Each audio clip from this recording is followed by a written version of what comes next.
शुरुआत करते हैं। 25 विधियां हो गई हैं। 26वें नंबर की विधि है, नाम है क्या? सैनिक विधि। अब इसमें जो सैनिक शब्द है, इसी के आधार पर ये विधि है, उसको कोई भी विद्यार्थी आराम से याद कर सकेगा, बढ़िया से एग्जाम में इसको। अब यहाँ पर ये संगठन परक विधि, श्रव्यभाषीय स्मरण विधि, ये शब्द जो बाद में समझ में आएंगे, पहले इस लाइन की बात करते हैं। और ये बीच में ये शब्द लिखे हुए हैं, इन पर ज्यादा लोड नहीं लेना अपने को, ये लिख दिए हमने रिविजन के हिसाब से। द्वितीय विश्व युद्ध के समय है जो इसका आरंभ हुआ था। कारण बताओ, द्वितीय विश्व युद्ध के समय ऐसी क्या आवश्यकता आनी पड़ेगी, वो नई विधि इजाद करनी पड़ गई लोगों को? क्योंकि उस समय है ना, बहुत सारे सैनिकों की आवश्यकता थी, और बहुत सारे सैनिकों की आवश्यकता थी तो बहुत सारे जो नागरिक हैं वो सैनिक बनना चाहते हैं, जैसे वो सैनिक के रूप में सेवा देना चाहते हैं, लेकिन उन्होंने पहले पढ़ाई नहीं की, यानी वो कैसे थे? अनपढ़ थे। अब उन अनपढ़ सैनिकों को कुछ चीजें तो ऐसी होनी चाहिए जिन्हें पता होनी चाहिए, तब जाके वहाँ सेना में वहाँ की कोऑर्डिनेशन वो जरूरी है। कोई भी आदेश वगैरह मिला वो समझना, छोटी मोटी जो भी वो बंदूक वगैरह भी है तो उससे रिलेटेड कोई भी बातचीत है ये, तो फिर वहां पर उनको संगठन परक विधि, मतलब सारा ग्रुप है एक, और उसको जो कुछ बातें ऐसी एक साथ सिखाई जाए। और यहाँ सीधी कहानी है, उनको सुनना है या फिर बोलना है, लिखने उगने की नहीं, वहां तो फायरिंग करनी है, सैनिकों को क्या करना, लड़ना है। और इसको स्मरण विधि, यानी सैनिक को बता दिए कि ये बात है तो उसको सैनिक क्या करेगा, याद रखेगा, और इसीलिए विधि का नाम क्या हो गया, सैनिक विधि। अब यहाँ पर उच्चारण दोषों को, जैसे कोई सैनिक है जो ऑर्डर वगैरह या मतलब कुछ भी रिपोर्टिंग कर रहा है, जैसे सैनिक है जो कहीं गए मिशन पर वापस आए, तो जो भी उनका कमांडर है उसको रिपोर्ट कर रहे हैं, तो वहां जो प्रॉपर उनसे है जो बात कर पाएंगे, जब उनका कौन सा दोष है जो उसका निराकरण हो जाएगा, उच्चारण दोष। अगर वो बोलने में ऐसे कोई शब्द मिस कर रहे हैं तब गड़बड़ हो सकती है। और इसके लिए जो सैनिक विधि है उसमें उस समय जो उनके पास इंस्ट्रूमेंट वगैरह थे, तो जो भी त्रुटियां होती थी उनको अच्छे से रिकॉर्ड कर लेते थे, भाई ये है इसकी जगह ये होगा, और उनको बार बार है जो अभ्यास करवाया जाता था। विद्यार्थी है जो आराम से, विद्यार्थी बोल रहा हूँ मैं, जो सैनिक है वो उसको सुनते थे, बार बार उच्चारण करते थे, और धीरे धीरे है जो कंप्लीट हो जाते थे। अब ये सेम है जो एजुकेशन में लागू किया जा सकता है। ऐसे विद्यार्थी हैं जिनको बिल्कुल चीजें जो समझ में नहीं आती, तो इस तरीके से हम उसको कम से कम श्रव्य भाष्य में स्मरण तक ले जा सकते हैं। कुछ चीजें ऐसी हैं जिनका अभ्यास करवा के और बढ़िया से सिखा सकते हैं। हर जगह लागू नहीं है और एजुकेशन में बहुत कम यूज की जाती है, लेकिन एक विधि का नाम है तो अपने को थोड़ा ध्यान रखना। फिर एक विधि है जिसका सीधी सीधी जो अपनी एजुकेशन है उसमें यूज नहीं होता है, नाम है दूरस्थ शिक्षण विधि। नाम क्या है बोलो? दूरस्थ, जिसको अपन ओपन स्कूलिंग बोलते हैं, या बहुत सारे ऐसे आजकल स्टेट ओपन बोलते हैं, जो 10वीं 12वीं क्लास है जो वहां से पढ़ सकता है। या अभी एमए बीए में बहुत सारे सुन रहे होंगे कि मैं तो वीएमओ से करूंगा फॉर्म, सुना क्या ऐसे? हाँ, तो वो जो वीएमओ से फॉर्म भर रहे हैं ना, वो जो कौन सी शिक्षण में आएगा? दूरस्थ में आएगा। और इस विधि को बोला जाता है क्या? निरौपचारिक। जब हम शुरू में पढ़ रहे थे साइकोलॉजी, उस समय हमने 3 शब्द डिस्कस किए थे, औपचारिक, अनौपचारिक और निरौपचारिक। तो औपचारिक में होता है समय स्थान निश्चित, अनौपचारिक में होता है न तो समय होता है न स्थान होता है, कुछ भी नहीं होता है। अब ये निरौपचारिक क्यों है? इसमें क्योंकि समय स्थान पढ़ने वाला तो निश्चित नहीं है, लेकिन एग्जाम निश्चित है, भाई इतने घंटे का एग्जाम होगा, इतनी तारीख को एग्जाम होगा, ऐसा कुछ। तो कुछ बात तो हो गई क्या? औपचारिक, और कुछ हो गई क्या? अनौपचारिक। इसीलिए नया नाम आ गया। नाम क्या आ गया? निरौपचारिक। तो ये ध्यान रखना, दोनों ही बातें हैं इसमें। पढ़ना तो क्या है यहाँ? अनौपचारिक है, आप जैसे चाहो जहाँ चाहो पढ़ लो, लेकिन आपको एग्जाम है जो नियमानुसार देना पड़ेगा, निश्चित रूप से वो पूरा फिक्स रहेगा, टाइम टेबल आएगा, और जैसे 10 बजे एग्जाम स्टार्ट हुआ 1 बजे खत्म हुआ, ऐसा कुछ रहेगा, तो वो औपचारिकता हो गई इसका। अब इसको और क्या क्या बोलते हैं? तो मुक्त अधिगम है, मुक्त है ना, फ्री हो आप, मुक्त विश्वविद्यालय, मुक्त विद्यालय ऐसे बोलते हैं अपन। और इसी दूरस्थ को अपन बोलते हैं पत्राचार। पत्राचार का मतलब होता है वहां से आपको कंटेंट वगैरह भेज दिया गया, आपने कुछ जो भी फाइलें वगैरह बनाई हैं, अपन बोलते हैं सिर्फ फाइलें बना दी मैंने और वापस वहां भेज दिया, तो ये पत्राचार हो गया। बाह्य अध्ययन भी है। बाह्य अध्ययन का मतलब आपको किसी यूनिवर्सिटी में स्कूल में जाके नहीं पढ़ना, आराम से, और इसी को और क्या कर सकते हैं अपन? स्वतंत्र है। औपचारिकता से क्या है ये? दूर है, ओपन स्कूल है, कॉलेज है या विश्वविद्यालय है। मैं बहुत जगह ऐसे लिखूंगा तो समझ आना, मैं विश्वविद्यालय को इसे मतलब वो डिकोड होना चाहिए दिमाग में, ये भी लिखा हुआ है इसका मतलब होता नहीं है, लेकिन मैं लिखता हूँ ऐसे विश्वविद्यालय, क्योंकि उसको लिखने में थोड़ा लगता है, समझ जाता है। भारत में आंध्र प्रदेश से ओपन स्कूलिंग शुरू हुई थी, और राजस्थान में जो वर्धमान महावीर ओपन यूनिवर्सिटी है वहां से ये काम शुरू हुआ था, तो ये ध्यान रख लेना। और ओपन स्कूलिंग के लिए कुछ चैनल वगैरह भी काम करते हैं, जैसे ज्ञानवाणी है, ज्ञान दर्शन है, ये अभी कोरोना के समय चला था, शिक्षा वाणी नाम सुना हो तो, ये हम वहाँ नवाचार वगैरह पढ़ते हैं, वहाँ नाम आता है इसका, है ना। दूरदर्शन वगैरह पे ये चलता है ज्ञान दर्शन, और रेडियो पे चलता है क्या? ज्ञानवाणी। होता क्या है? वो एक कार्यक्रम आता है, उसको देख कर कोई व्यक्ति है जो पढ़ सकता है, सीख सकता है। शिक्षक है जो क्या करेगा, तो वो पाठ्यक्रम या पुस्तकें वगैरह पढ़ाएगा, कार्य गोष्ठियों का आयोजन वगैरह होता है। जैसे 10वीं का कोई स्टेट ओपन वाला एग्जाम देने वाला हो तो उसमें शायद 5-7 दिन बुलाते हैं, वहाँ कार्य गोष्ठी में बुलाते हैं, है ना, वर्कशाला होती है। लचीली जिज्ञासा, अशांत, अब ये कुछ शायद नेगेटिव बातें लिख दी, ये तो हो गई। अब शिक्षक वगैरह क्या करेंगे, और ये जो विधि है ये कैसी है, लचीली है, आराम से जब चाहो तब सीख सकते हो, तो लचीली हो गई। लेकिन एक शब्द लिखा जिज्ञासा है जो अशांत रहेगी। जैसे मान लो कोई एक विद्यार्थी है, वो घर पे पढ़ रहा है, वो कंटेंट तो लेके आ गया और घर पे पढ़ रहा है। अब उसको लगा कोई कंटेंट पढ़ते पढ़ते कोई ऐसी बात आई, तो उसके मन में क्यूरियोसिटी आई कि भाई ये चीज, अब वो अशांत रहेगी। कारण पूछे किसे, तो इस कारण है जो जिज्ञासा क्या रहेगी, ये दोष हो गया इसका। और स्व अनुदेशन मतलब खुद से है जो वो आगे से आगे बढ़ता जाएगा, यानी अनुदेशन भी कैसा रहेगा, स्व, वहां शिक्षक नहीं रहेगा। जबकि हम बहुत सारी विधियों में ऐसे पढ़ रहे थे अभी, तो वहां हमने ऐसे पढ़ा था कि शिक्षक है वो निर्देश देंगे, उसके बाद बालक पढ़ेगा, तो उसको हम कौन सा स्वाध्याय पढ़ रहे थे, निर्देशित। और यहाँ जो अनुदेशन भी कैसा है, स्व, मतलब खुद को खुद से अनुदेशित करना है।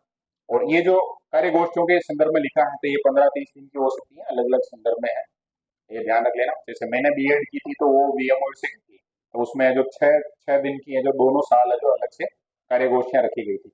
या थोड़ा संख्या क्योंकि किताब वाले लिख देते हैं तो उस हिसाब से, तो 15 से 30 दिन भी ध्यान रख लेना। तो ये कौन सी हो गई बोलो, शिक्षण शिक्षण विधि दूरस्थ, ठीक है। और दूरस्थ का मतलब हो गया कि आपको औपचारिक रूप से रोज जाके पढ़ना नहीं है, केवल औपचारिक रूप से क्या करना है, एग्जाम देना है। बीओयू कहाँ है, कोटा में, और फुलपुरम क्या है, ये पता होना चाहिए, ठीक है। आगे बात करनी है कौन सी विधि की, कहानी। कहानी किसी अच्छी नहीं लगती भाई, बढ़िया लगती है ना।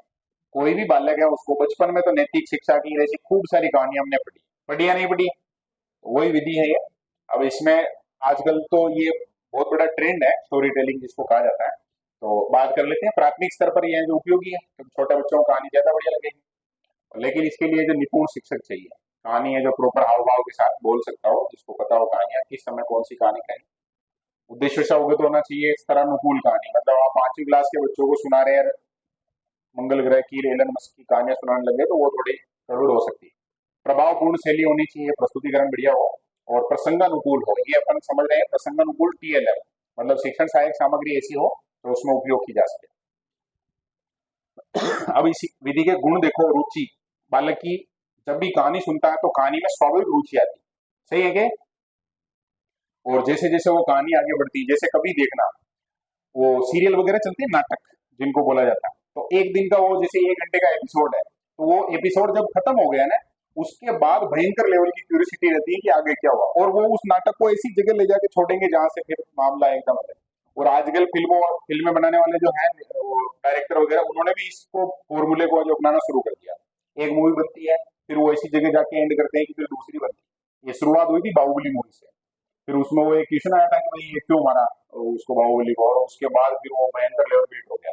तो यहाँ पर भी जैसे जैसे कहानी आगे बढ़ती है, बालक की जिज्ञासा भी बढ़ती है, और जब भी हमारे मन में जिज्ञासा है ना, तो फिर आराम से अपन है जो उस चीज को बढ़िया सिखा सकते हैं। मतलब किसी के भी मन में, हम भी अगर किसी चीज को लेकर जिज्ञासा है तो वो चीज जल्दी समझ पाएंगे। मनोवैज्ञानिक है, जिज्ञासा जागृत कर रही है, रुचि जागृत कर रही है, तो मनोवैज्ञानिक हो जाएंगे। और बालक खुद भी इमेजिन करे, और ऐसा होगा वैसा होगा, ऐसा कुछ है ना।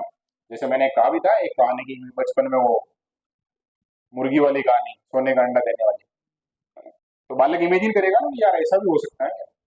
और एक है सरसता, बालक जैसे मान लो अपनी क्लास है, वो एकदम नीरस हो रही, में कोई छोटी मोटी कहानी सुना दो तो थोड़ा ऐसा लगेगा, हाँ भाई बढ़िया, थोड़ा नॉर्मल हो जाएंगे सब। तो ये बात हो गई सरसता है। ये सारे के सारे कहानी विधि के क्या है, गुण है, बालक में है जो ये सारी चीजें। अब उपयोग क्या है, तो भाषा कौशल विकास। अब भाषा में चारों कौशल है वो यहाँ से अपन है जो विकसित कर सकते हैं बालक में। सुनना, कहानी सुनेगा वो खुद से भी कहानी कहेगा, जैसे आपने कहानी सुना दी, अब उसको कह रहे हो कि भाई अपने शब्दों में इसको व्यक्त करो, तो वो जो बोलना भी सीखेगा, साहित्य का अध्ययन करेगा, व्याकरण सीखेगा, व्याकरण भी कहानी के बीच में शब्द आएंगे तो सीखाई जा सकती है, नए शब्द सीखेगा तो शब्दावली। सामाजिक मुद्दों पर चर्चा, अब सामाजिक मुद्दों पर चर्चा करनी होती है बालकों से, बहुत जरूरी है वो। तो सामाजिक मुद्दों पर चर्चा अगर आप कहानी विधि के माध्यम से कर रहे हैं तो उनको प्रॉपर समझ में आएगा बात को, वो भी क्या कहानी है, समझ में आएगी क्या बात। तो ये विधि हमने पढ़ ली, कौन सी, कहानी विधि।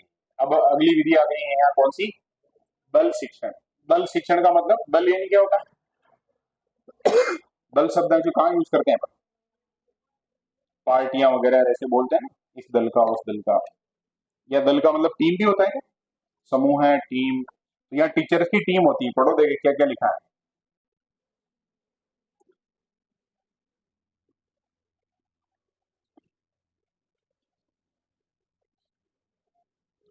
अमेरिका के हार्वर्ड विश्वविद्यालय में 1900 कब?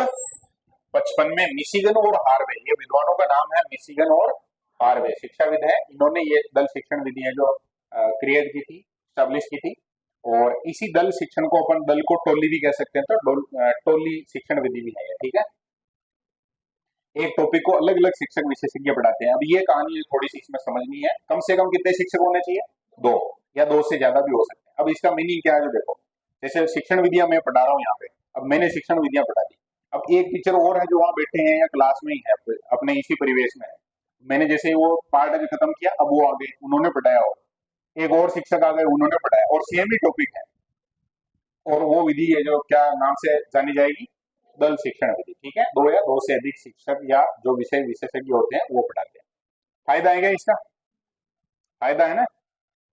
एक है जो अलग पॉइंट ऑफ व्यू से समझा रहे हैं और थोड़ी हमारे कम समझ में आ रही है, एक हो सकता है थोड़ा अलग तरीके से पढ़ाई समझाए, हमारे बढ़िया समझ में आ जाए, ऐसा कुछ। अब इसमें क्या फॉर्मूले यूज किए जाते हैं, सिद्धांत क्या है? तो पहला है पार्ट चयन, कोई भी यूनिट है जो जहाँ विशेषज्ञ चाहिए उसका चयन करेंगे। फिर उसमें जो शिक्षक वगैरह हैं उनमें भी काम वगैरह का विभाजन कर लेंगे। निरीक्षण की कहानी लागू रहेगी, क्योंकि एक दो और रहेंगे शिक्षक तो वो निरीक्षण भी कर लेंगे। शिक्षक है जो थोड़ा जिम्मेदारी की बात है, विद्यार्थी अनुशासित रहेंगे, समयावधि का ध्यान रखेंगे, समयावधि का सिद्धांत भी लागू होगा, इतने समय में आपको जो बात पूरी करनी है। और छात्रों को जो आपको क्या रखना पड़ेगा? तत्पर रखने का सिद्धांत है। और सहायक सामग्री जो भी होती है शिक्षण में उसका आपको उपयोग करना है। कुछ जगह ऐसे मैंने शब्दों को शॉर्ट किया है, तो वो किसी विद्यार्थी को समझ में नहीं आए तो पूछ लेना, अड़ोसी पड़ोसी से, नहीं तो मेरे से पूछना। ये टीचिंग लर्निंग मटेरियल शब्द है, ठीक है ना। ये क्या है? विश्वविद्यालय। और बहुत बार है जो हम जब भी लिख रहे होते हैं, नोट्स बनाते हैं, तो अपने को थोड़ा वो आलस आता है, तो ऐसे कुछ शब्द है जो अपने को वापस समझ में आते हो तो लिख सकते हो, ठीक है, खुद के नोट्स में। अब इसके चरण क्या है? तो देखो, पहला है शिक्षण का नियोजन। नियोजन का मतलब प्लानिंग करना, योजना बनाना। फिर शिक्षण की व्यवस्था, क्लास में जो बैठक व्यवस्था है, अरेंजमेंट वगैरह है वो, और फिर उसको एग्जीक्यूट करना। और एग्जीक्यूट करने के बाद जो भी पढ़ा दिया तो उसका क्या करना? मूल्यांकन, की बालक कितना सीखे कितना नहीं। अब इसके लाभ क्या है? तो एक ही विषय पर अलग अलग विशेषज्ञों से ज्ञान प्राप्ति, सबसे बढ़िया बात यह है। और कुछ कोचिंग सेंटर है, उन्होंने शुरू शुरू में इसको फॉलो भी किया था, अपने यहाँ जैसे उत्कर्ष में, इसमें एक ही शायद बैच में दो तीन टीचर की क्लास आती थी सेम। देखा है किसी ने ऐसा? मैंने सुना था, मैंने देखा नहीं, लेकिन ऐसा मैंने सुना था। तो ये एक विषय हो गया, और ठीक भी है ये बात, है ना। कोई ऐसा टफ सब्जेक्ट हो तो उसमें जो इसको लागू कर सकते हैं अपन। शिक्षकों का व्यवसायिक विकास। अब व्यवसायिक विकास कैसे? जैसे मान लो कि कोई बहुत बढ़िया टीचर है, वो पढ़ा रहा है उसी क्लास में, उस दल के आप हिस्सा हो, मतलब आप भी बैठे हो उसी में, तो आपको बेनिफिट मिलेगा ना, पढ़ाने का तरीका वगैरह सीखोगे आप, तो ये हो सकता है व्यवसायिक। फिर छात्रों को खुली चर्चा का अवसर, इसमें जो दो टीचर हो गए, तो एक ने कोई अलग पॉइंट बताया, एक ने अलग, जैसे अभी आया ना कि अभी ये हमारे ये तो उसमें है इसमें नहीं है, व्याख्यान प्रदर्शन की बात है कि, तो अगर दो शिक्षक हैं, जैसे एक शिक्षक ने कोई अलग पॉइंट ऑफ व्यू से बताया, मतलब ऐसा कोई उदाहरण बताया जो अलग जगह है लागू, एक दूसरे ने दूसरा बताया, तो फिर बालक है जो वहां पर कैसी चर्चा कर पाएंगे? खुली चर्चा कर पाएंगे। कक्षा का प्रजातांत्रिक वातावरण। अब यहाँ पर क्योंकि डेमोक्रेटिक वो बन जाएगा सिनेरियो, सारे के सारे बालक हैं उनको इन्वॉल्व करना है, और टीचर भी एक से ज्यादा है, तो कोई भी एक डोमिनेट नहीं हो सकता है ना, तो माहौल कैसा बन जाएगा? वो प्रजातांत्रिक हो जाएगा। सामाजिक संबंधों का बेहतर विकास, ऐसी संभावना बनेगी। और समायोजन कर पाएंगे। समायोजन का मतलब क्या होता है? शिक्षक भी आपस में जो विचार है उनमें समायोजन करना पड़ेगा, उनको भी तालमेल बिठाना पड़ेगा, वो कभी भी विरोधाभासी बात कर दें जैसे, तो क्लास में है जो डिस्टर्ब हो जाएगा, डिस्प्यूट हो जाएगा। तो इसका मतलब सभी जगह है जो उनको क्या करना पड़ेगा? समायोजन। और बालक को भी समायोजन करना पड़ेगा, अलग अलग विचार है उनको जो अपने दिमाग में सेट करना पड़ेगा कि हाँ इस आधार पर है ये। अब दोष भी है हर जगह, जहाँ नेगेटिव है वहाँ पॉजिटिव पॉइंट रहेंगे, और पॉजिटिव है वहाँ नेगेटिव रहेंगे। दोष है विषय विशेषज्ञों के चयन की समस्या। अब आपको चाहिए क्या? एक्सपर्ट। अब इतने एक्सपर्ट कहाँ है जो आप एक ही क्लास में एक ही टॉपिक को दो दो टीचर या तीन तीन टीचर से पढ़वा दो? ये समस्या है, अभी मेरे आ रही है समस्या। उनमें सहयोग एवं प्रतिबद्धता की कमी। बहुत बार ये होता है कि जैसे आप प्रतिबद्ध हैं, लेकिन अब आपके साथ जो और आ रहा है वो उस लेवल का प्रतिबद्धता रखता नहीं रखता, वो एक समस्या है बहुत बड़ी। तो ये दल शिक्षण में है जो दो हमने क्या पढ़ी, बोलो? दोष या कमियां। तो दल शिक्षण कहाँ से शुरू हुआ? अमेरिका से 1900। और दो इसके जनक हैं, मतलब मान लो फाउंडर है, कौन कौन? पहला नाम तो क्या था? मिशिगन, और दूसरा हार्वे। ये नाम धीरे धीरे समझ पाएंगे, बार बार बोलोगे तो फिर ऐसे देखो, एक तो मिशिगन है और एक हार्वे है, तो दो जने हो गए ना, तो दोनों की टीम है जो सब जगह जाती थी, पढ़ाती थी। ऐसे हम देखो कि दो नाम जिसमें है, इसका मतलब वो दल शिक्षण है। और ये काम हार्ड है तो हार्वर्ड है विश्वविद्यालय भी ध्यान रखें। अब बात करते हैं अपन कौन सी प्रयोगशाला की? बासा प्रयोगशाला विधि। जनक है लॉरेंस सुलेरो। वैसे ये है जो ज्यादा फेमस है, कंप्यूटर जो इंस्ट्रक्टेड लर्निंग है उसको लेकर बहुत ज्यादा इनका नाम चलता है। ये थोड़ा लिखने में इसे आ गया, बात करेंगे आगे जब पढ़ेंगे अपन अनुदेशन तब। लॉरेंस टूलेरो है ना, और इनके दोस्त हैं, क्या नाम है? Daniel Davis. तो दोनों नाम ध्यान रखने हैं, टूलेरो और डेनियल डेविस। ये नाम में थोड़ा ये रहता है, नाम ऐसे लिखा जाएगा इसका, ये नाम है, लेकिन हम लिखने में जहां भी लिखेंगे तो थोड़ा जैसे मतलब जिसका जैसे उच्चारण समझ में आए वैसे कर लेना, ठीक है ना छात्रों में। अब ये क्या है भाषा प्रयोगशाला, तो नाम से स्पष्ट कर लेते हैं। देखो भाषा का मतलब हो गया हिंदी, अंग्रेजी, संस्कृत, ये है क्या है? भाषाएं। और आगे लिखा है प्रयोगशाला। प्रयोगशाला का मतलब विज्ञान जो भी पढ़ते हैं कि एक ऐसी जगह जहां पर प्रयोग वगैरह का उपकरण रहेंगे या प्रयोग किया जा सकता है, ऐसा कुछ। अब यहाँ भाषा प्रयोगशाला के संदर्भ में हम जब बात कर रहे हैं, तो वो जो जो भी इक्विपमेंट वगैरह रहेंगे, कुछ भी, वो किससे रिलेटेड होंगे? बस वो ध्यान रखना आपने, वो किससे रिलेटेड? भाषा से रिलेटेड, तब अपना काम हो जाएगा। अब ये मकसद वगैरह है, वो एक तो ये लिख दिया कि भाई आधुनिक विचार है ये थोड़ा ध्यान रखना आपने। वो छात्रों में भाषा कौशलों का विकास करने हेतु भाषा प्रयोगशाला है, तो उसके पीछे मकसद यही रहेगा कि आप जो उनको पढ़ना लिखना जो भी है वो सिखाएंगे। विभिन्न गतिविधियां अभ्यास वगैरह है, और प्रयोगशाला है तो प्रयोग तो कैसे सीखा जाएगा, थोड़ा मौका उनको एक्स्ट्रा मिल जाएगा। अब इसके घटक क्या है? देखो, भाषा का अभ्यास करवाया जाएगा, शब्दावली का विकास होगा, व्याकरण का भी अभ्यास होगा, साहित्यिक कृतियों का अध्ययन है जो उनको करने को मिलेगा वहां पर। साहित्यिक कृतियों का मतलब क्या है? कोई भी जो किताबें साहित्यकारों ने लिखी है बढ़िया, उनको पढ़ने का मौका मिलेगा। अनुभाग, अब इसके अनुभाग का मतलब हो गया, जैसे मान लो कि ये एक लाइफ वो लेबोरेटरी, लेबोरेटरी बोलते हैं प्रयोगशाला को, है ना। तो अब इसके अलग अलग भाग होंगे, जिसमें एक हो गया जैसे श्रवण प्रकोष्ठ, इसमें मशीनें वगैरह वो अपना लिंगुआ ऑफ ऑनर वो रहेंगे यहाँ पे, है ना। फिर है नियंत्रण, कंट्रोल रूम रहता है हर जगह, सुना होगा ना इसे, कंट्रोल रूम ये इसके नंबर है ऐसे कुछ। फिर इंस्ट्रक्शन जो भी वो अपने इक्विपमेंट वगैरह चाहिए तो उनको एक साइड में रखेंगे। और जो टीचर वगैरह हैं उनके लिए भी यहाँ कुर्सियां वगैरह लगा देंगे, कोई भी स्टूडेंट आएगा तो उनसे बात कर सकता है, यानी कि कौन सा प्रकोष्ठ हो गया वो? परामर्श। तो एक लेबोरेटरी है, उसको भी अलग अलग भागों में बांट दिया है। तो चारों ध्यान रह जाएंगे क्या?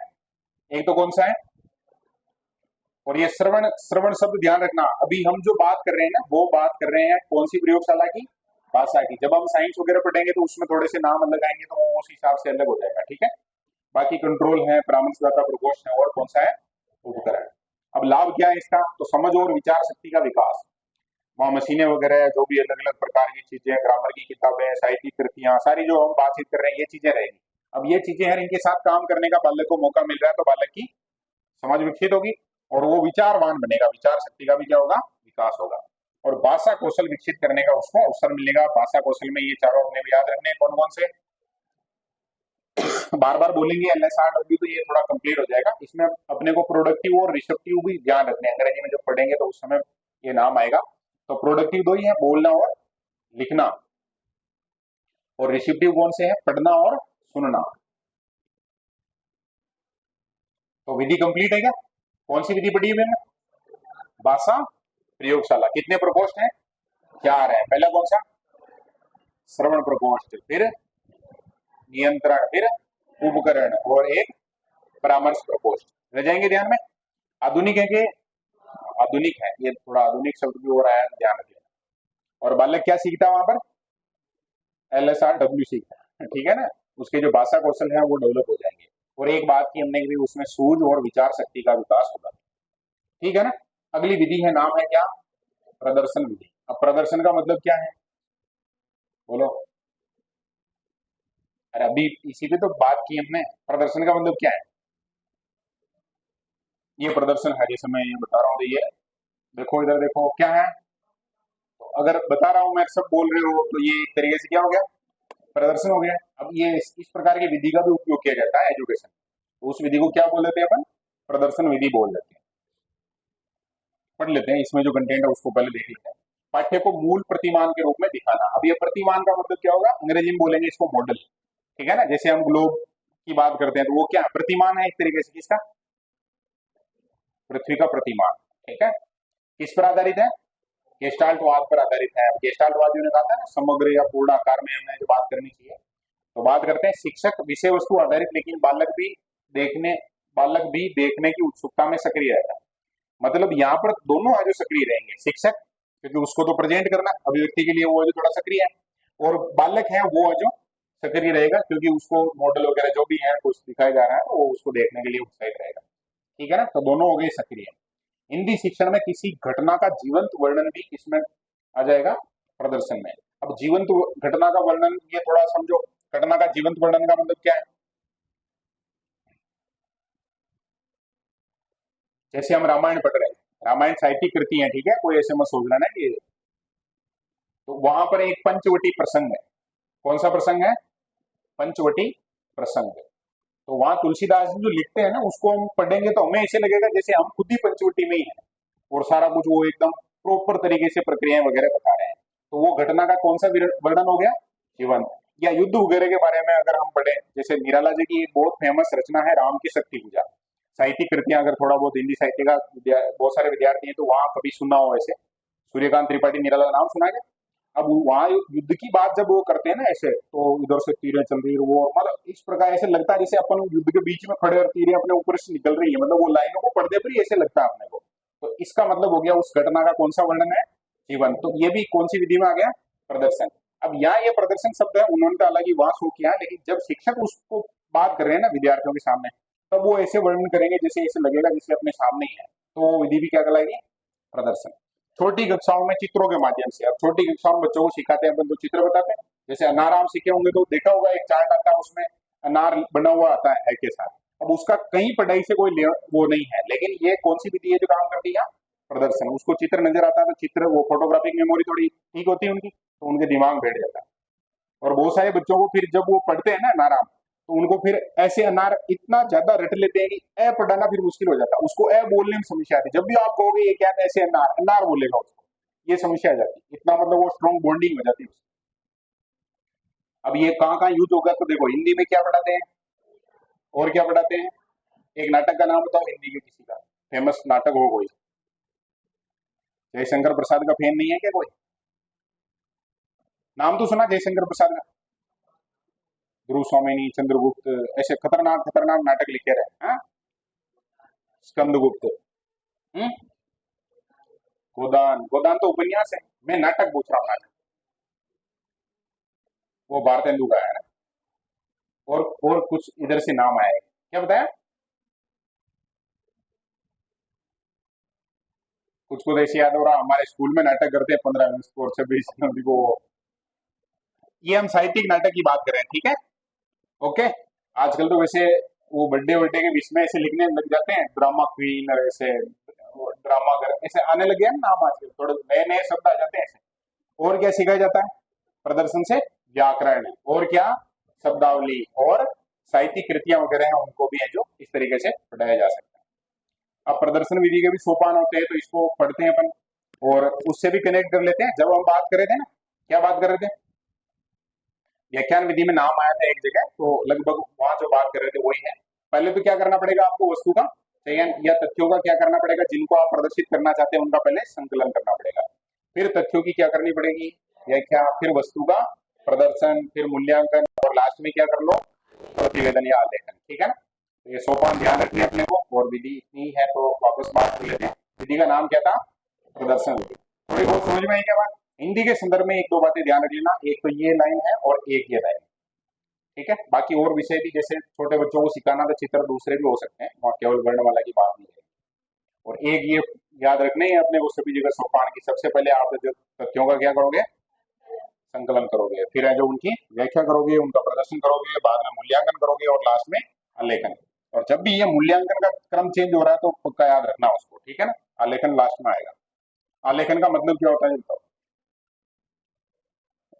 बहुत जगह शब्दों में समस्या आती है ना, जैसे यहाँ आ गया आ अलग है, और मेन शब्द है क्या, लेखन। तो लेखन तो अपन जानते हैं, लेखन यानी होता है क्या, लिखना। अब आ आगे लग गया तो उसका मीनिंग क्या होगा, आ लेखन का मतलब क्या होगा,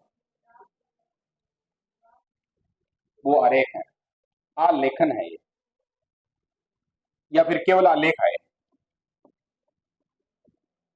आलेख, है ना, नया आ रहा तब थोड़ा अलग होगा।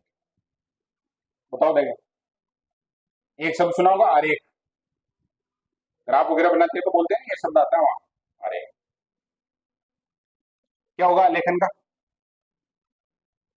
अनुमानित बताना है।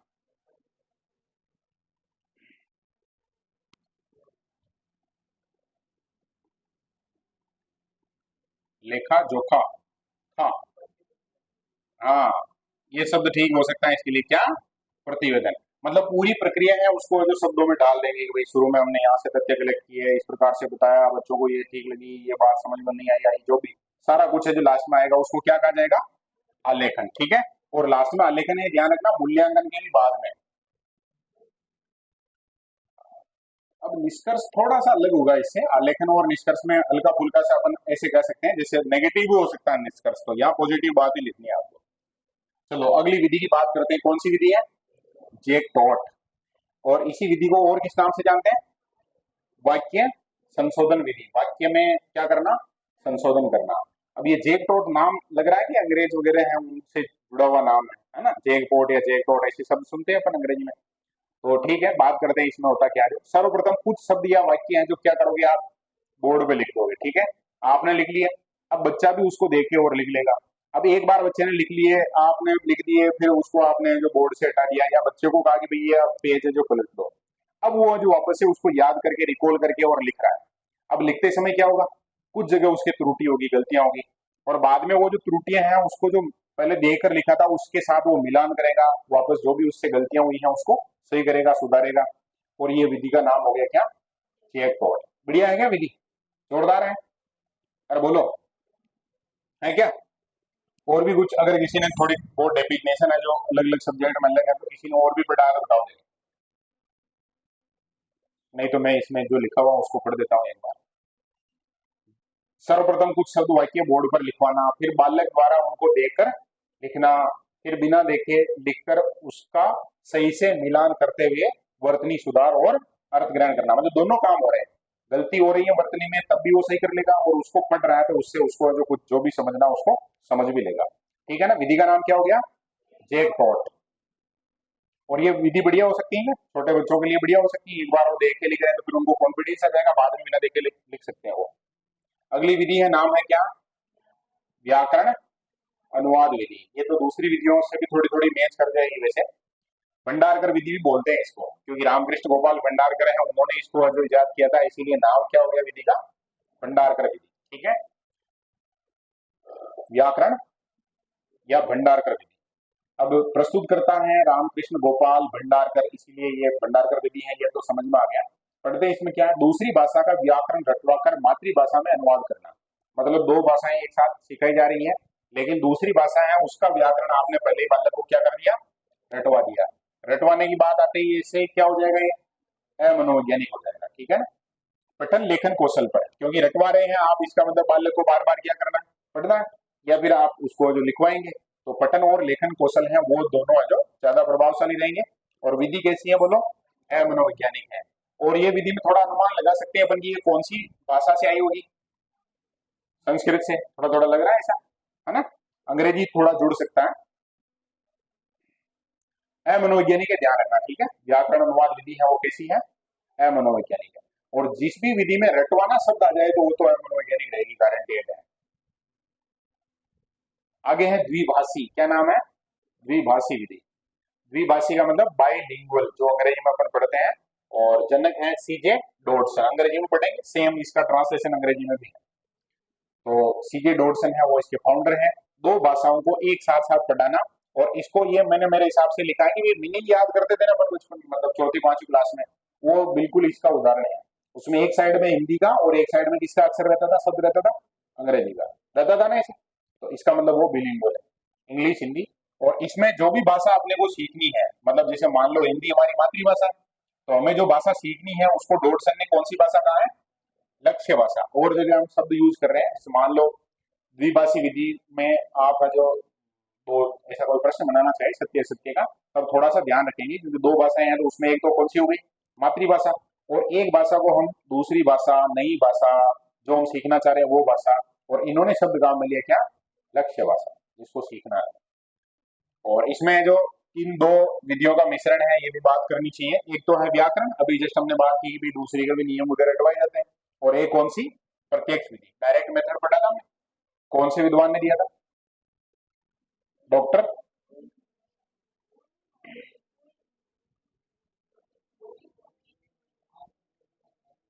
पक्की बात है, गोइल महोदय, और एक दोस्त और है, प्रोफेसर बोके, an approach.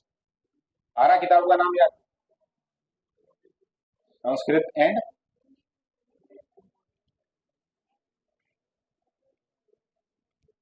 N approach to Hindi Sanskrit, है ना, प्रोफेसर बोके। तो उन दोनों का जो मिश्रण इसके अंतर्गत है, अपने को याद रखना कौन सी विधि के अंतर्गत है, द्विभाषी, डॉटसन को पक्का याद रखना है, ठीक है।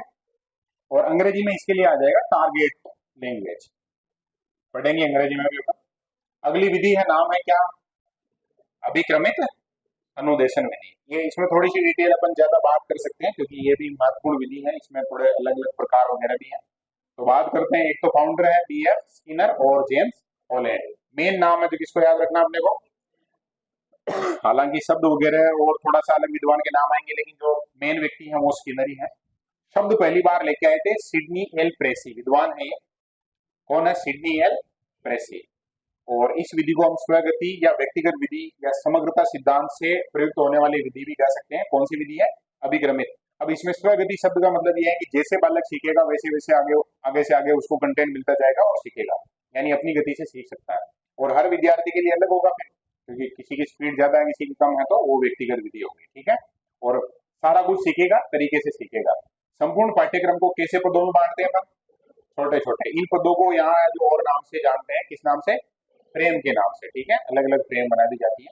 और इसको मैंने कहा था वीडियो गेम से भी अपन थोड़ा कनेक्ट कर सकते हैं। जैसे जैसे अपन है जो वो गेम खेलते हैं तो उसमें लेवल बढ़ता जाता है, वही सेम कहानी यहाँ पर भी है। जैसे जैसे सरल चीजों को सीखेगा वो कठिन चीजें उसको मिलती जाएगी, सीखता जाएगा वो, सरल से कठिन की ओर बढ़ जाएगा। स्किनर ने इसके लिए एक लाइन भी लिखी है, तो याद रखना, अभिक्रमित अनुदेशन शिक्षण की कला तथा सीखने का विज्ञान है। तो शिक्षण की क्या है, कला है, और सीखने का क्या है, विज्ञान है, किसके अनुसार, स्किनर महोदय। अब सोपान में 4 सोपान है। सबसे पहले तो आप पाठ्यक्रम में से फ्रेम का निर्धारण करेंगे, पाठ्यक्रम एक तरीके से पूरा है, उसमें से अलग अलग डिवाइड करना। फिर उद्दीपक, यानी कि जो भी उसको कंटेंट है वो दे देंगे विद्यार्थी को जिसको पढ़ना है, पाठ्य सामग्री मतलब। फिर अनुदेशन है, बालक स्वाध्याय के लिए अनुदेशन प्राप्त करेगा शिक्षक से, ठीक है। और फिर लास्ट में जो क्या है, अनुक्रिया। अनुक्रिया को अपन क्या कह सकते हैं, रिवीजन।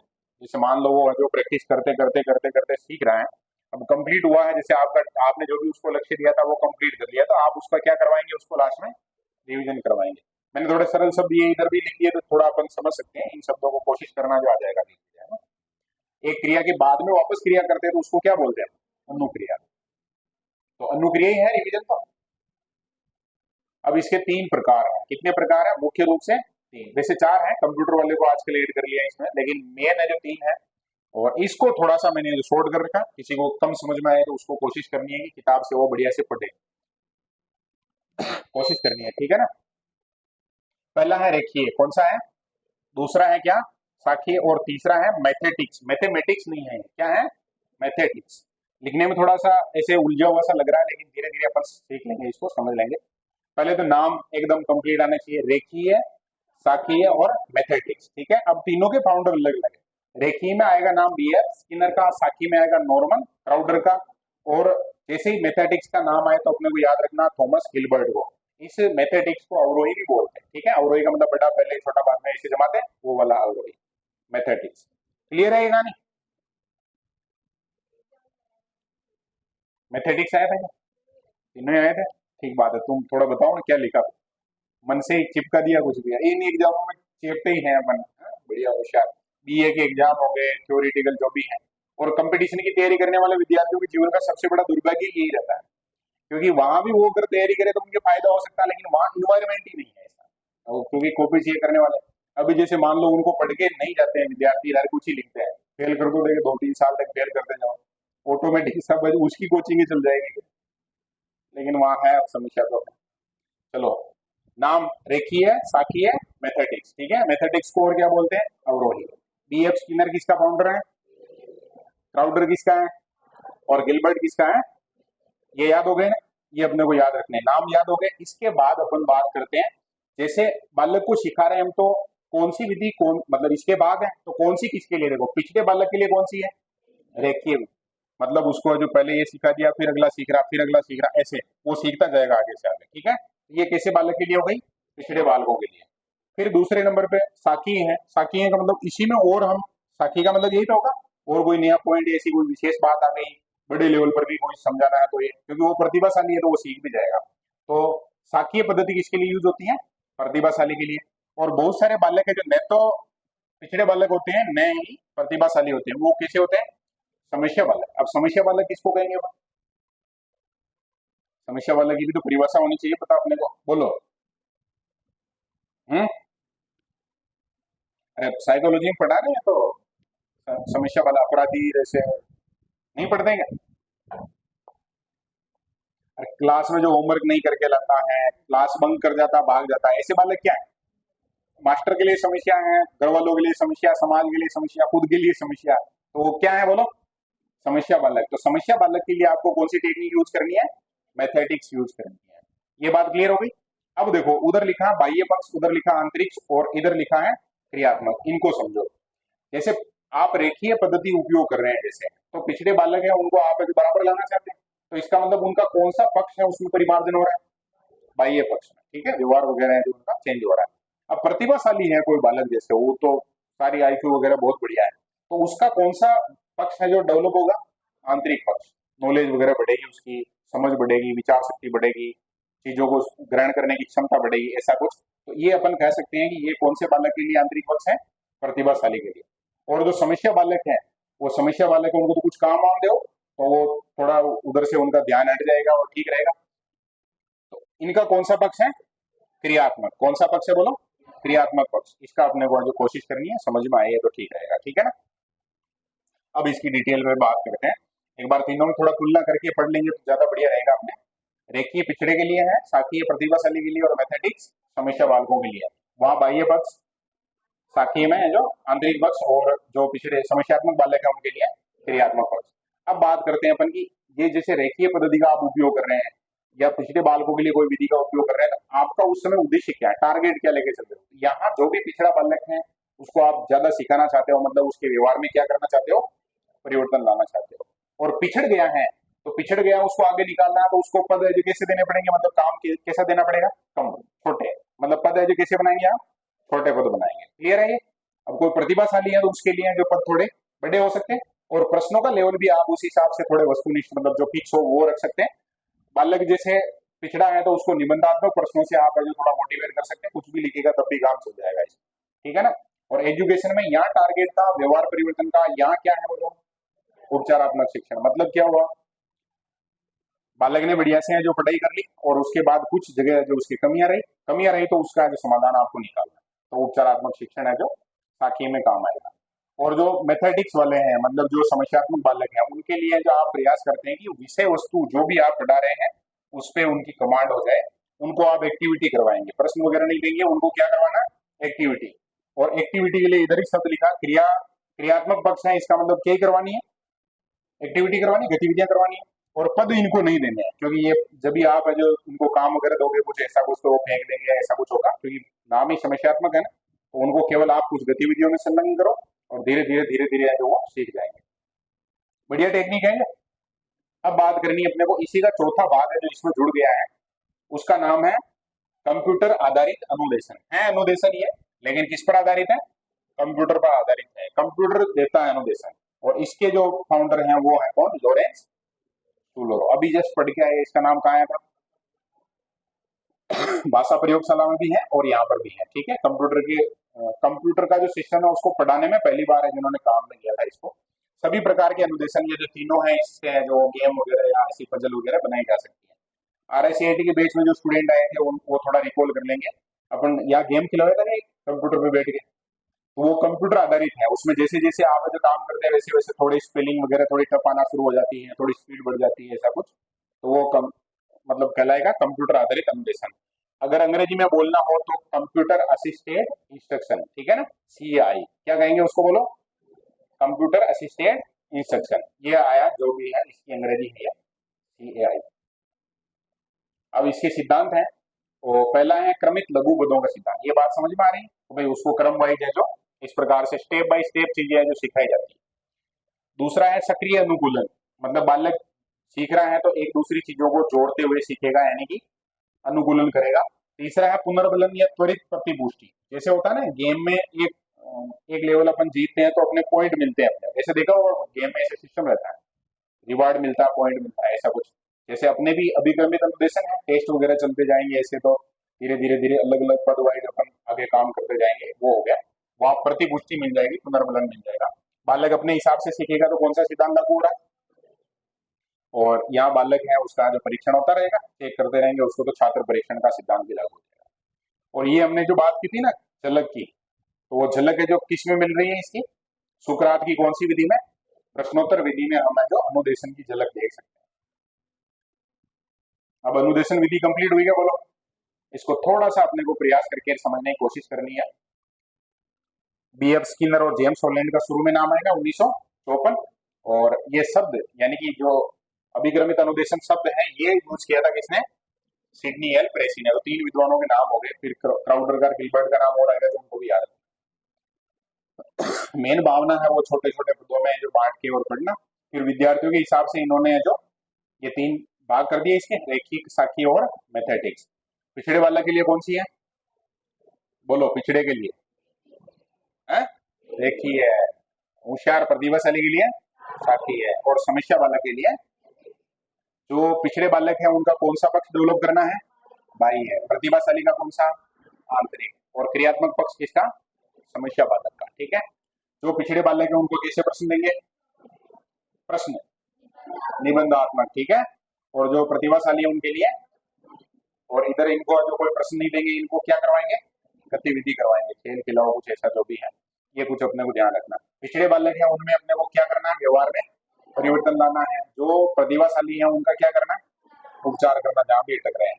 और ये जो समस्या बालक है इनमें क्या करना अपने को, इनको केवल और केवल जो अपने पास जो भी किताब वगैरह है, वो जैसे कविता है तो वो कविता सीख जाए, पढ़ना सीख जाए, ऐसा कुछ है तब भी कंप्लीट है। उसको जो बहुत ज्यादा अधिगम करवाने की आवश्यकता नहीं, ठीक है। पाठ्य वस्तु का मतलब, जैसे मान लो आपने एक कविता पढ़ाई, तो वो कविता उसको आगे, इसका मतलब उसने जो उस पर क्या कर ली, कमांड कर ली, मतलब पाठ्य वस्तु स्वामित्व, ठीक है ना। और बाकी कंप्यूटर जो असिस्टेड इंस्ट्रक्शन है इसमें अपने को याद रखना लॉरेंस टूलरो, और इसमें सभी प्रकार के एनोटेशन है, सब बच्चों के लिए हो जाएंगे, साखी रेखी जो भी है वो सारा कुछ इसमें शामिल कर सकते हैं। सिद्धांत में हमने बात कर ली, वही है, लघु पद होंगे, सक्रिय अनुकूलन होगा, पुनर्वलन होगा, त्वरित प्रतिपुष्टि होगी, स्वगति और छात्र परीक्षण। फिर ये झलक की बात कर ली हमने कि प्रश्नोत्तर में थोड़ा थोड़ा ये नजर आता है। अब आगे विधि है, नाम है क्या, व्यास विधि।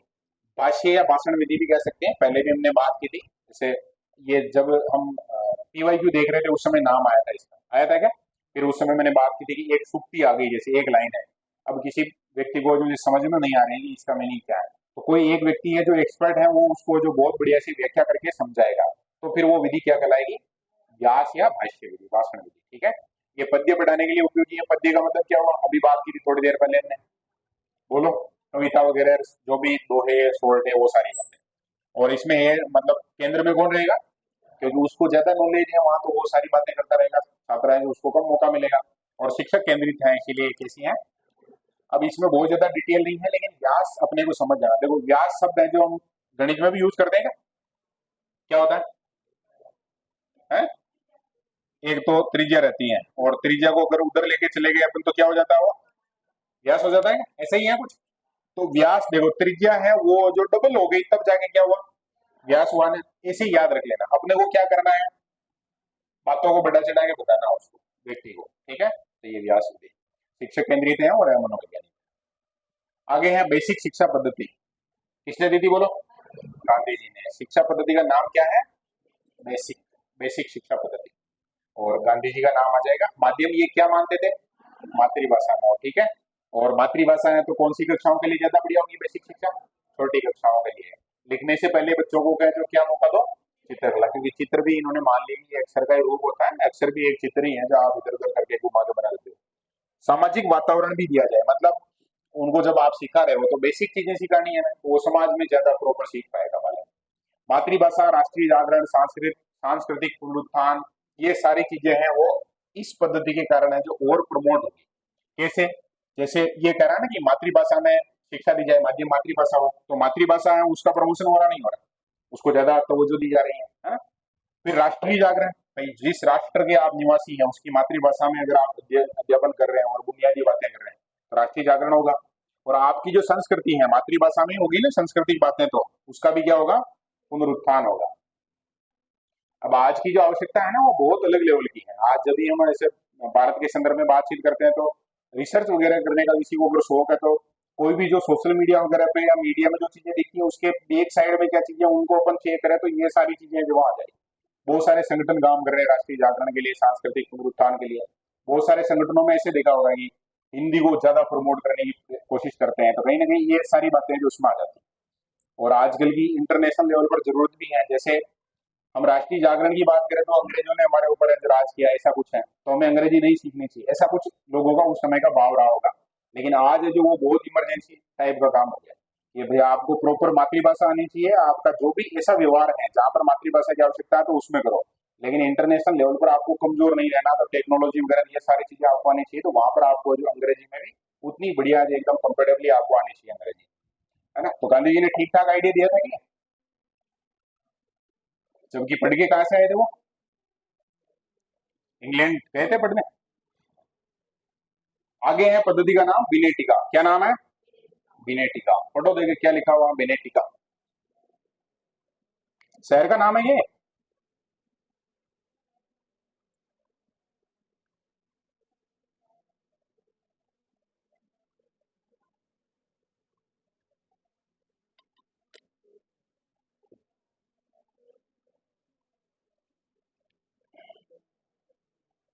क्या हुआ, समय हो गया क्या?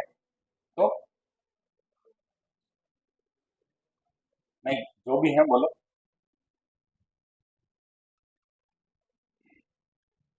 किसी को कोई समस्या है, बाहर जाना है ऐसा, या कोई ऐसी बात हो जो कि भाई सबको कहेंगे तो सबको मजा आएगा, हंसेंगे सब, तब भी बोल सकते हो। नहीं है ऐसा कुछ भी? नहीं है तो ध्यान दो। शहर का नाम क्या है? विनेतिका। और उस शहर में ये विधि है जो इजाद की गई, इसीलिए नाम क्या हो गया? विनेतिका विधि, ठीक है। और विद्वान का नाम याद रखेंगे, कार्लटन मॉसबर्न। क्या नाम है? उनके नाम थोड़े से ऐसे रहते हैं लेकिन याद रखने पड़ेंगे अपने को। बोलो देंगे नाम क्या है? कार्लटन वॉसबर्न, ठीक है, 1920 में, ठीक है। ध्येय पत्र लिखकर कार्यों को निश्चित करना। अब ये बात है जो अपने को समझनी, मतलब एक बालक है उसको जो फिक्स कर दिया कि भाई तेरे को इतने दिन में ये काम करना है, तो ये क्या हो गया? ध्येय पत्र। जैसे वो मिल्खा सिंह मूवी देखेगी किसी ने? हाथ खड़ा करो, किस किसने देख रखी है? हाँ, तो नीचे कर लो, हाथ नीचे कर लो।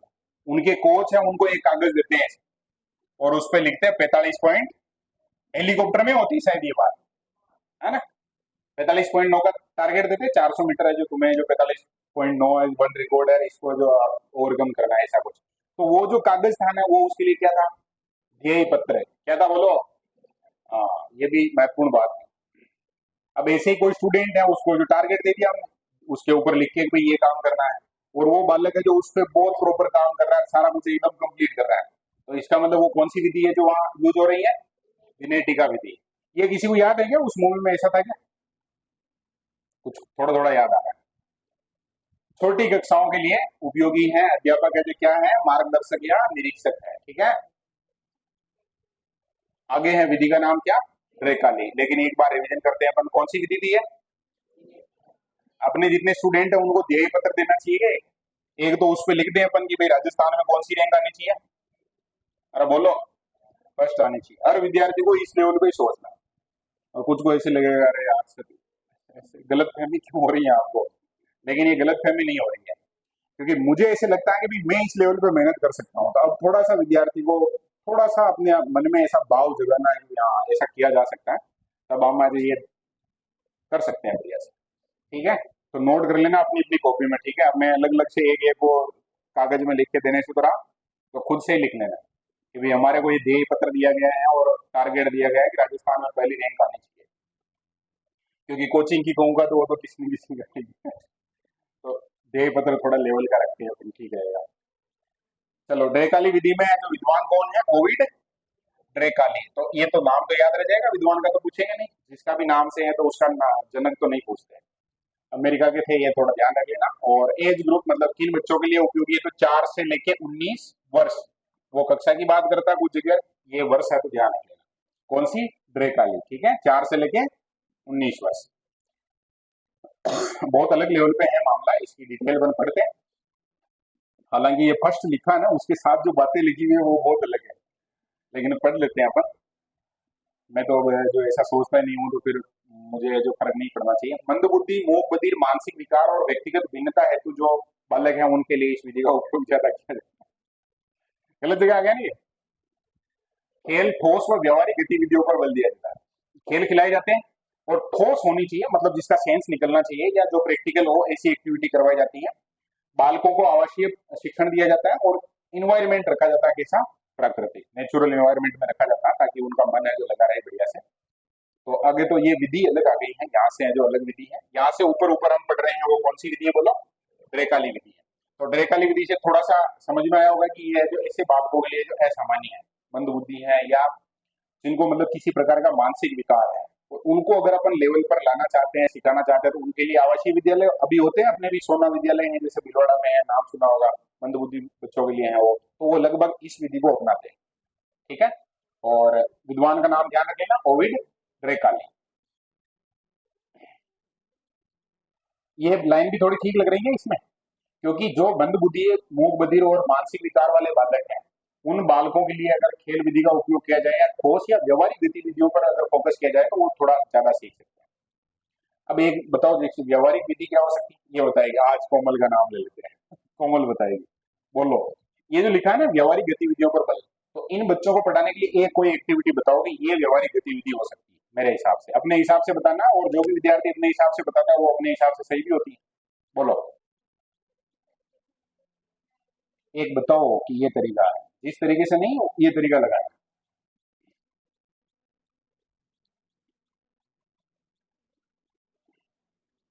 क्या गतिविधि हो सकती है जो बताओ, मतलब एक एक्टिविटी करवानी है उनको। जैसे आज, अभी आज एक तो मैंने कह दिया ना कि भाई मैंने जो गीत सुनाया था क्लास स्कूल में ऐसे कि भाई आप बताओ, और फिर वो ऐसे नहीं मान रहे थे तो उनको जो मेंढक दौड़ करवाई, ये गतिविधि हो गई एक तरीके से, थोड़ी एक्सरसाइज भी हो गई, एक नाम भी सीख गए नया। बोलो, ये देखो दिमाग खतरनाक है। उनको जो आप क्या दे सकते हो? खिलौने दे सकते हो, ये व्यवहारिक है बिल्कुल। खिलौने से है जो बालक है जो कुछ ना कुछ नया बना सकता है, ऐसा कोई डायग्राम वगैरह, ऐसा डायग्राम तो नहीं, क्या बोलेंगे उसको, बनाते हैं उसको, मॉडल वगैरह बना सकता है। आजकल ऐसे खिलौने आने लगे हैं जो वो एकदम बिखेर दो और उनसे है जो कोई एक वो बना सकते हैं आकार वगैरह, उसको दिया जा सकता है, ऐसा कुछ। ठीक बात है, अगली विधि है, अब चलते हैं अपन बात करते हैं किसके बारे में? हिंदी की लास्ट विधि है। ठीक है, मतलब दूसरी विधियों भी को भी इसमें शामिल कर लिया, लेकिन हिंदी में जब पढ़ रहे हैं तो ये लास्ट है। नाम है सूक्ष्म शिक्षण विधि। अब ये सूक्ष्म शिक्षण विधि है ना, ये टीचर के द्वारा क्लास में यूज करने वाली नहीं है। तो जो टीचर बनने वाले हैं उनको जो ट्रेनिंग दी जा रही होती है टीचर बनने की, उस समय इसका उपयोग किया जाता है, इसीलिए नाम क्या है? सूक्ष्म शिक्षण विधि। तो 3 विद्वान है, ड्वाइट डब्ल्यू एलन एचिसन, और अब ये मेरे ख्याल से नाम वाम में थोड़ा सा गड़बड़ है, ब्रूस है ना, ब्रूस लिख देते हैं अपन, ब्रूस तो अपने वो टूथ ब्रूस वाला हो जाएगा, ऐसे ठीक है क्या? और टूथ ब्रूस से एक याद आया, बीच बीच में ऐसी बातें भी तो होनी चाहिए ना। अपन है जो ब्रश कब करते हैं, टीथ ब्रश कब, मतलब दांत साफ कब करते हैं? बोलो, सुबह करना चाहिए। अभी ये नॉर्मली बहुत जगह ये टेक्निकल समस्याएं हैं, जबकि जो वैज्ञानिक वगैरह खोजे हैं ना, इन्होंने सबने साबित किया है कि भाई ब्रश किसी भी व्यक्ति को जो शाम को सोने से पहले ब्रश करना चाहिए, ये मतलब साइंटिफिक है। लेकिन डॉक्टर है जो ये बात बहुत ज्यादा कहते नहीं, क्यों कहते नहीं है? अगर ऐसा करने लगे तो उनके ग्राहक कम पड़ जाएंगे, लफड़ा है ये, बहुत अलग टाइप का। तो ब्रूस का नाम आया तो इससे एक चीज याद रखेंगे, आज से ही अपने जीवन में एक नई अच्छी आदत डालेंगे। क्या करेंगे बोलो? शाम को ब्रश करना। और ऐसे नहीं कि फिर शाम को ब्रश कर लिया तो सुबह नहीं, मतलब दोनों टाइम भी लेकिन सुबह भूल जाओ ना, तब भी शाम वाला कभी नहीं भूलना। कारण बताओ, देखिए इसका कारण क्या हो सकता है? बायोलॉजी का स्टूडेंट है क्या कोई जिसने साइंस बायो पढ़ी हो? बस ये बात है, फिर वो एसिड छोड़ते हैं और फिर हमारे दांत का एनिमल कमजोर हो जाता है। वही सारी कहानियां जो शुरू होती हैं वो ऐसे ही शुरू होती हैं। फिर अपन गाँव में सुनते हैं ना कि वहाँ दांत काना हो गया है ना, वो कहानी है जैसे शुरू होती है क्योंकि वो शाम को ध्यान नहीं रखते हैं। चलो आगे, एक विद्वान का ये ध्यान रख लेना, ब्रूस का, ठीक है। एलन एचिसन नाम जैसे याद रह जाए वैसे। और विश्वविद्यालय का नाम याद रखना, स्टैनफोर्ड। क्या नाम है? स्टैनफोर्ड। कौन से देश में है और कब इसकी खोज हुई थी? 61 में। माइक्रो टीचिंग का लगभग जो टाइम दिया है यहाँ, कितने मिनट का? 45 मिनट का। इसमें एक ग्रुप बना देते हैं छात्राध्यापकों का, 5 से 7 जो छात्राध्यापक है उनको रख लेते हैं, और प्रत्येक जो छात्राध्यापक है वो आएगा और अपना प्रस्तुतिकरण देगा। कितने मिनट के लिए? 5 से 10 मिनट तक के। इसका उद्देश्य क्या है? तो शिक्षक प्रशिक्षणार्थियों के व्यवहार में क्या करना? परिवर्तन। अब कैसे, जो समझो कैसे। मान लो कि अपने अनीता को जो टीचर बनना है, ठीक है, अब इसको पढ़ाना सिखा रहा है, तो इसको कहा कि भाई तुम पढ़ाओ, जैसे मान लो 5 मिनट तक के लिए प्रस्तावना कौशल लो। अब ये जो प्रश्न पूछ रही हैं, शाबाशी दे रही हैं, मतलब प्रतिपुष्टि वगैरह, जो भी प्रश्न पूछने का तरीका वगैरह है, तो अब वो कुछ तो कमियां रहेगी शुरू में जब बता रहे हैं, तो वहां इसका जो व्यवहार है उसको परिवर्तन करना है। और ये परिवर्तन ऐसे समझना अपने को कि कैसा परिवर्तन करना है, वो सकारात्मक होना चाहिए, मतलब और अच्छा हो ऐसा कुछ। तो ये इंस्ट्रक्शन मिलेंगे उसको कहाँ से? जो भी ये ट्रेनिंग दे रहे हैं उनसे। वो पहले चेक करेंगे, फिर जो गलतियां रहेगी उसको नोट करेंगे, फिर बाद में फीडबैक के रूप में बताएंगे कि ये ध्यान रखना है। एनसीईआरटी द्वारा जो माइक्रो टीचिंग का प्रतिमान, ये एमटी लिखा हुआ है, इसका मतलब क्या समझना? माइक्रो टीचिंग या सूक्ष्म शिक्षण, ठीक है। तो क्या बनाया, जो देखो पहले है शिक्षण। अब शिक्षण के बाद क्या मिलेगी बोलो? प्रतिपुष्टि मिलेगी। प्रतिपुष्टि के बाद आपको पुनः पाठ योजना बनानी है, जो भी कमियां रही उसके लिए, और पुनः क्या करना है? शिक्षण करना है। और जैसे ही आप पुनः शिक्षण करोगे तो फिर से आपको प्रतिपुष्टि मिलेगी। और ये माइक्रो टीचिंग का एक तरीके से अपने जो एनसीईआरटी द्वारा जो काम किया जाता है उसका एक प्रतिमान है, मॉडल है, ठीक है ना। कि जो छात्राध्यापक है पहले क्या करेगा? शिक्षण करवाएगा। उसके बाद जो भी उसको ट्रेनिंग देने वाले हैं वो क्या देंगे? उसको प्रतिपुष्टि देंगे। इसके बाद फिर से उसको पाठ योजना बनानी है, फिर से पढ़ाना, फिर से उसको जो प्रतिपुष्टि मिलेगी। ये मॉडल आज किसने दिया था? एनसीईआरटी। क्लियर है ये इसका माइक्रो टीचिंग वाले टॉपिक के अपने भाग हैं, इसी इसी के अंदर पढ़ रहे हैं अपन ये माइक्रो टीचिंग के अंदर, ठीक है ना। तो ये हमने जो हिंदी की शिक्षण विधियां कर ली कंप्लीट। हिंदी की शिक्षण विधियों को समय क्यों लग गया ज्यादा? क्योंकि इसी में हमने जो सारी विषय है, जो भी कॉमन थी, थोड़ी बहुत भी 1% भी यूज होती है तो उसको हिंदी में ही शामिल कर लिया। अब जो एकदम स्पेसिफिक यूज होती है गणित में, अंग्रेजी में और जगह जहाँ भी पढ़ेंगे अपन, साइंस में, उनमें, तो उसको अलग से पढ़ लेंगे, ठीक है ना। यहाँ तक का समझ में आया नहीं आया बोलो? अब थोड़ी हिम्मत रख लो। तो गणित की शिक्षण विधियां हैं 3, कितनी है? केवल 3 है। इनको एक खत्म करते हैं आज, और फिर कुछ नया आज सोमवार को पढ़ेंगे अलग से। पढ़ लेंगे? पढ़ ले, बढ़िया है ना। कल छुट्टी रहेगी तो आज थोड़ा 5-10 मिनट ज्यादा पढ़ सकते हैं। और किसी भी विद्यार्थी की ऐसे हो ना, जैसे कि आगे कोई टाइमिंग वगैरह मैच करनी है, जैसे आने जाने का कुछ भी ऐसा व्यवस्था हो, तो बिल्कुल यहाँ कोई परमिशन की आवश्यकता नहीं है, जा सकता हो।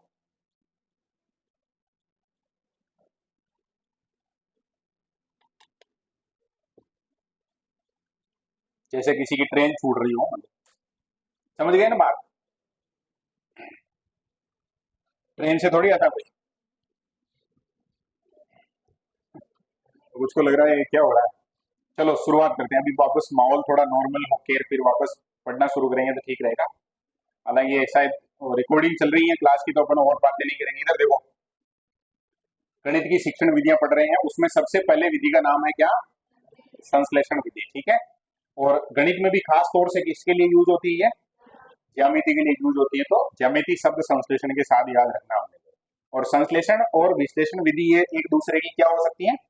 पूरक हो सकती है। मतलब संश्लेषण विधि है जस्ट ऐसी कैसी, नाम ही मिलता जुलता ही है। विश्लेषण, विषय वस्तु को संगठित रूप में प्रस्तुत किया जाता है। किस रूप में? संगठित रूप में। विश्लेषण विधि की पूरक है। क्या है बोलो? पूरक है। इसका मतलब क्या हुआ? विश्लेषण विधि में कोई कमी रहती है तो उसको यह जो क्या कर देती है? पूरा कर देती है, निवारण कर देती है उसका। यानी कि उसकी सीमाओं का निवारण। सीमाओं का मतलब उसकी जो कमियां हैं, ठीक है, दोष है, उसका निवारण यहाँ हो जाता है। अब इसमें 3 फॉर्मूले यूज होते हैं। क्या क्या है जो देखो, पहला है ज्ञात से अज्ञात, दूसरा है प्रत्यक्ष से प्रमाण, और तथ्य से निष्कर्ष। तो ये 3 सूत्र हैं संश्लेषण विधि के, अपने को याद रखने हैं, मैथमेटिक्स में यूज होते हैं। अब इसके गुण क्या है? तो ये विधि है जो थोड़ी सी क्या है, संक्षिप्त है, शॉर्ट में हो जाता है काम, थोड़ी सरल है यूज करने में, रसात्मकता युक्त है, संपूर्णता होगी, जटिलता नहीं होगी, तो थोड़ा सा आनंद आएगा पढ़ने में। और ये किस पर आधारित है? पाठ्य पुस्तक पर आधारित है। विचारों का संगठन करने के लिए बढ़िया, क्योंकि ये संपूर्णता की बात कर रहा है तो विचारों के संगठन की बात हो गई। नवीन ज्ञान सृजन को क्या मिलता है? यहाँ से प्रोत्साहन मिलता है। तो ऐसे कुछ है जो गुण है कौन सी विधि के, और ऐसे जो गुण वाले ऐसे टॉपिक हैं उनमें अपने को जो वहाँ ऑप्शन रहेंगे उनमें तुलना करनी पड़ेगी। ऑप्शन में कोई भी विद्यार्थी तुलना किए वगैरह इनका उत्तर सीधा सीधा नहीं दे सकता, क्योंकि मैंने मान लो 7-8 पॉइंट यहाँ लिख दिया, हमने समझ लिया है, सारी किताबों में पढ़ लिया, तब भी एग्जामिनर एक और पॉइंट ला सकता है जो इससे जो सूट करता हूँ इसके लिए जो अनुकूल हो। तो ऐसे प्रयास करना कि ये मिलती जुलती सी बातें हैं, इससे रिलेटेड कोई एक आधा पॉइंट और आ जाए, लेकिन एग्जाम में अपने को जो कोई फिक्स रटा रटाया आंसर नहीं देना, वहां हमें चारों जो ऑप्शन है उनकी तुलना करनी है, और जो सबसे अनुकूल है वो जो अगर पूछ ले कि भाई गुण है तब तो सबसे अनुकूल को, और नहीं है तो फिर सबसे प्रतिकूल को जो चयन करना हुआ। ये बात समझ में आ गई ना? और हम क्लास पढ़ रहे हैं, ऑफलाइन पढ़ रहे हैं, उसका एकमात्र जो मकसद है, बाकी कंटेंट वगैरह सारा कुछ मिल जाएगा, उसका मकसद यही है कि आप ऐसी जब प्रश्न आएगा तो वहां में क्या करना, वो दिमाग बिठाना शुरू करो अभी से। मंदबुद्धि छात्रों के लिए ठीक रह सकता है, ये भी इसकी विशेषता में आ जाएगा, क्योंकि वहां उसको जो समग्र मटेरियल एक साथ मिल गया, ज्यादा दिमाग पे लोड पड़ने वाला काम नहीं है। अब दोष भी है, तर्क विचार शक्ति निर्णय शक्ति का विकास नहीं होगा, क्योंकि आप सीधे ही उसको जो जो भी सामग्री हो प्रोवाइड करवा दोगे तो खुद से मेहनत करेगा नहीं, मेहनत नहीं करेगा तो फिर निर्णय शक्ति, विचार शक्ति, तर्क शक्ति है थोड़ी गड़बड़ हो जाएगी, यांत्रिकता आ जाएगी, सामग्री सीधी मिल रही है तो, और थोड़ी अस्पष्टता रहेगी, क्योंकि अलग अलग डिवाइड करके अपन पढ़ते हैं तो क्लियरिटी ज्यादा आती है, और यहाँ सारा समग्रता का भाव है तो थोड़ी अस्पष्टता रह सकती है। बालक की सक्रियता है अपेक्षाकृत कम रहेगी, और अपेक्षाकृत कम सक्रिय बालक है तो उसका नॉलेज कैसा रहेगा? अस्थायी रहेगा। इसमें एक कहानी है कि इसमें कोई भी चीज मतलब क्या है और क्यों है उसका जवाब है जो ज्यादातर जगह नहीं होता, बस वो है और है पढ़ लो, इतना ही रहता है। या फिर इसको हम यांत्रिकता कह सकते हैं, या फिर क्या कह सकते हैं, अस्पष्टता। ये दोनों बातें यहीं से आई हैं, अस्पष्टता भी यही है, क्यों का जवाब नहीं है, इसका मतलब बात क्या हो गई? अस्पष्ट रह गई। तो एक विधि हमने पढ़ी, क्या नाम है? संश्लेषण विधि, ठीक है ना? अब बात करनी है किसके बारे में? विश्लेषण। जस्ट उसी के आगे इसी को पढ़ लेते हैं, बस कोई विद्वान वगैरह का लफड़ा नहीं है इसमें, सीधा नाम से भी स्पष्ट हो जाता है। विश्लेषण में अपने को क्या करना है? विभाजन। तो बी से बी याद रख लेना, तो थोड़ा दोनों में जो कंपैरिजन करना, और एग्जाम में जो दबाव रहता है उसमें अपन बिखरेंगे नहीं, आराम से इससे इसके आधार पर अपन सही अर्थ निकाल लेंगे। विभाजन यहाँ अलग अलग करना। गणितीय प्रमेयों, प्रमेय होते हैं जैसे अपन पहले नवीं दसवीं में पढ़ा होगा, प्रमेय 1.1, 1.2, 1.3 ऐसे चलता है, तो प्रमेय वगैरह होती है, संकल्पनाएं होती हैं, उनका अध्ययन करते हैं। या जो जटिल प्रश्न होते हैं, जैसे जटिल प्रश्न का मतलब क्या हुआ? गणित में कौन से जटिल प्रश्न लगते हैं किसी को? अगर लगते हो तो बोलो। हाँ, कुछ तो थीटा का नाम ही लेते हैं कि थीटा जटिल लगते हैं, और क्या लगते हैं जटिल? अभी अपना जो पाठ्यक्रम है जैसे मैथमेटिक्स का मैं नाम ले रहा हूँ, उनमें से क्या है जो जटिल लगता है बताओ देंगे? पूर्ण बाह्य संख्याएं, गणितीय मूल संक्रियाएं, प्रतिशत लाभ हानि, रेखा कोण, समतल आकृतियों का परिमाप, क्षेत्रफल, आयतन, ठोस आकृतियां, क्या जटिल लगता है? हाँ? ये तो सब सरल है, ये तो चुटकियों का खेल है ना। अपने जो भी सिलेबस है उसको तो ऐसे ही मानना है कि ये तो बहुत सरल है, इसमें कोई जटिल नहीं। ठीक है, तो विश्लेषण विधि है जो कहाँ यूज होती है? जहां कैसे प्रश्न हो? जटिल हो। अब इसके भी फॉर्मूले हैं, जस्ट उसके उल्टे मिल जाएंगे। अज्ञात से किस तरफ जाएगा? ये ज्ञात की तरफ। प्रमाण से निष्कर्ष से, और पूर्ण से किस तरफ जाएगा? अंश की तरफ। इतनी कहानी है जो अपने को इसमें सूत्र में ध्यान रखिए। 4 पॉइंट है ना। विश्लेषण विधि के गुण देखते हैं। अब गुण क्या क्या है देखो, पहला तो है मनोवैज्ञानिक या वैज्ञानिक विधि है, क्योंकि इसमें जो टुकड़े किए जा रहे हैं ना, तो बाद में वो जोड़ेगा, इसका मतलब किसकी भावना है? खोज की भावना है। उच्च कक्षाओं के लिए गणित की प्रमुख शिक्षण विधि यही। बड़ी क्लासों में अगर 11वीं 12वीं 10वीं मान लो तो वहां इसका उपयोग होता है। छात्र और अध्यापक दोनों सक्रिय रहेंगे, इसका मतलब लर्निंग बाई डूइंग है, तो इसीलिए शायद ये है जो कैसी विधि है? मनोवैज्ञानिक हो गई। और फिर देखें अगर तो तार्किक चिंतन से जो ज्ञान है वो कैसा हो जाएगा? स्थायी हो जाएगा, यहाँ वो ज्यादा एक्टिविटी करने वाला है। फिर ये जो भी स्थायी ज्ञान है तो फिर वो जीवन उपयोगी हो गया, और किस पर केंद्रित हो गई है? विद्यार्थी पर। ये सारे के सारे हमने देख लिए, इसके क्या गुण है। आगे बात करनी है किसके बारे में? दोष के बारे में। तो दोष क्या है? पहला, समय परिश्रम ज्यादा लगेगा। स्वाभाविक सी बात है कि अगर आप जो स्थायी ज्ञान चाहते हो तो आपको ज्यादा समय। कभी देखना कोई टॉपिक है उसके खुद से बढ़िया से पढ़ के और समझ के और सारा कुछ जो नोट्स बनाए हमने, तो ऐसे लगेगा पूरा दिन ही चला गया, है ना, शाम हो जाती है। लेकिन दूसरे दिन उससे रिलेटेड प्रश्न हल करना, वो सारे आ जाएंगे अपने को। और ऐसे करना है कि ये पूरी किताब को पढ़ लेना, मतलब फटाफट फटाफट द्रुत गति से। लेकिन दूसरे दिन पीवाईक्यू करना तो फिर अटक जाओगे। तो इसका मतलब हम समय दे रहे हैं, तो ज्ञान कैसा हो रहा है, सही हो रहा है। प्राथमिक कक्षाओं में है जो शब्द को ध्यान से देखना, अनुपयोगी है। परीक्षा में बहुत बार सत्य असत्य वाले प्रश्न में थोड़ी समस्या भी आती है, वो ऐसे लिख देते हैं अनुपयोगी और उपयोगी लिख देते हैं, फिर अपने समस्या आ जाती है। तो थोड़ा ध्यान रखना। क्या ध्यान रखना, बोलो, अरे बोलो। ऐसे लिख देगा वो प्राथमिक कक्षाओं में उपयोगी होती है, और हमने परीक्षा में ध्यान नहीं देगा तो फिर हमारे लिए बहुत बड़ा जो वो दुरुपयोग हो जाएगा। मानसिक क्रियाओं की अधिकता से थकान और अरुचि, क्योंकि बार बार कठिन कठिन सवाल दोगे। बहुत सारे बच्चे तो पहले ही गणित से डरते हैं, भागते हैं, मतलब गणित है जो पसंद ही नहीं है उनको। और अगर ऐसे हैं तो फिर वहां थोड़ी थकान की, ये थकान है किस टाइप की हो जाएगी, मानसिक थकान की बात कर रहा है, ठीक है। और अरुचि की बात, इंटरेस्ट है जो, बहुत सारे विद्यार्थियों को गणित पढ़ने में इंटरेस्ट ही नहीं आता, नहीं आता ना। कौन कौन है जिनको गणित में कम इंटरेस्ट है, अभी पढ़ाओ तो मजा नहीं आएगा। ज्यादातर विद्यार्थी हैं, कुछ के क्या हाथ खड़ा करने में तकलीफ है, बाकी उनको भी है तकलीफ। लेकिन क्यों परेशान हो फालतू में। तो ये जिन्होंने अभी हाथ खड़ा किया ना कि गणित में हमें जो इंटरेस्ट नहीं आता है, और स्वाभाविक सी बात हो जाती है कभी कभी, लेकिन ये केवल और केवल हमारे दिमाग तक है लिमिटेशन। अब जब भी गणित की ऐसी बात आए ना कि भाई गणित में इंटरेस्ट नहीं आता, तो इस बात को नकारना शुरू करो, अपने आप को ये इंस्ट्रक्शन दो कि भाई नहीं, बढ़िया है गणित, हम सीख सकते हैं, है ना। एक दो सरल सवाल किया करो ऐसे, जैसे दो और दो कितने होते हैं जोड़ो ऐसे, और इसका उत्तर आ गया चार, इसका मतलब गणित में इंटरेस्ट आ जाएगा, धीरे धीरे धीरे धीरे आएगा। बहुत इतने बेसिक से शुरू करना अपने को, ठीक है। जटिल समस्याओं से गति और परिशुद्धता की प्राप्ति भी क्या हो जाती है, कठिन। मतलब जटिल समस्या है तो स्पीड क्या हो जाएगी, कम, मतलब वो सवाल है जो करने में पीछे रह जाएगा, और एक्यूरेसी की थोड़ी समस्या आएगी। तो ये हो गए इसके क्या दोष। एक विधि और पढ़नी है अपने को, अभी जस्ट हम किस विधि की बात कर रहे थे, विश्लेषण। क्लियर है क्या, विभाजन करते हैं या जो भी एक समस्या है उसको अलग अलग करके पढ़ते हैं, ऐसा ही है क्या। ओके, लास्ट विधि है आज की, इसके बाद बस खत्म कहानी। क्या इसमें कुछ नहीं है, ये पहले ही पढ़ रखी है, राइट राइट कर दिया ना उधर। अब ये एक लास्ट फ्रेम रह गई आज की, तो अपने पढ़ देना। खेल विधि, जनक कौन है, हेनरी कोल्डवेल कुक। अपन कोई बढ़िया खेल रहा होता तो बोल देना ऐसे, वेल डन ऐसे कुछ। तो ये कोल्डवेल कुक है, इसको कोशिश करना कि याद रह जाए खेल विधि के साथ। वेल प्लेड सुना होगा इसे, खिलाड़ी खेल के आते हैं तो कोच कहता है वेल प्लेड, कोई बढ़िया नहीं खेलता तब भी वेल प्लेड होता है इसे। अब इसको पूरी दुनिया में फेमस किसने किया, मैंने थोड़ा शब्द ऐसे यूज किया, वो थोड़ी लैंग्वेज एग्जामिनर की अलग हो सकती है, लेकिन समझ जाना भाव क्या है जो, ठीक है। फ्रेडरिक फ्रोबेल, वास्तविक प्रतिपादक अगर पूछ लिया जाए तो किसका नाम बताओगे, फ्रोबेल का नाम बताओगे, जिन्होंने इसको क्या कहा था, बालोद ज्ञान कहा था। और कोल्डवेल कुक का नाम आता है जब खेल विधि प्रॉपर नाम पूछा जाए।